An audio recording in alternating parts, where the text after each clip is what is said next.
Wrapper വേടന് സംരക്ഷണമൊരുക്കി സർക്കാരും പോലീസും. ഹിരൺദാസ് മുരളി എന്ന റാപ്പർ വേടനെതിരായ ബലാത്സംഗ കേസിനൊപ്പം ലൈംഗിക അതിക്രമം നേരിട്ടതായി വെളിപ്പെടുത്തി 2 യുവതികൾ കൂടി മുഖ്യമന്ത്രിക്ക് ഇമെയിൽ പരാതി അയച്ചിരുന്നു. ഈ പരാതികളിൽ ഇതുവരെ തുടർ നടപടികളില്ല.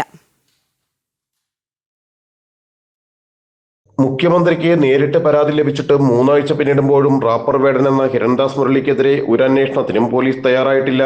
ഇമെയിലായി മുഖ്യമന്ത്രിക്ക് ലഭിച്ച പരാതിയിൽ ഗൗരവപൂർവമായ അന്വേഷണത്തിനുള്ള നിർദ്ദേശങ്ങളൊന്നും പോലീസിന് ലഭിച്ചിട്ടുമില്ല. യുവ ഡോക്ടർ നൽകിയ ബലാത്സംഗ പരാതിയിൽ തൃക്കാക്കര പോലീസ് കേസെടുത്തെങ്കിലും വേടനെ സംരക്ഷിക്കുന്ന സമീപനമായിരുന്നു സ്വീകരിച്ചത്. ഇതിനിടെയാണ് 2020-2021 വർഷങ്ങളിൽ വേടനിൽ നിന്ന് നേരിടേണ്ടി വന്ന ലൈംഗിക അതിക്രമങ്ങൾ ചൂണ്ടിക്കാട്ടി ഇമെയിലായി മുഖ്യമന്ത്രിക്ക് പരാതി ലഭിച്ചത്. പരാതിയുമായി മുന്നോട്ടു പോകാൻ തയ്യാറാണെന്നും 2 യുവതികൾ അറിയിച്ചിരുന്നു. ഇവരുടെ മൊഴി രേഖപ്പെടുത്തുകയോ തുടർ നടപടികളിലേക്ക് കടക്കുകയോ ചെയ്തിട്ടില്ല.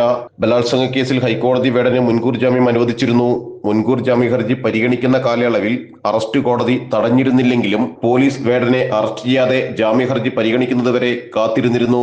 ജാമ്യവ്യവസ്ഥയനുസരിച്ച് ചൊവ്വാഴ്ച വേടൻ അന്വേഷണ ഉദ്യോഗസ്ഥന് മുന്നിൽ ഹാജരാകണം. ജനം, കൊച്ചി.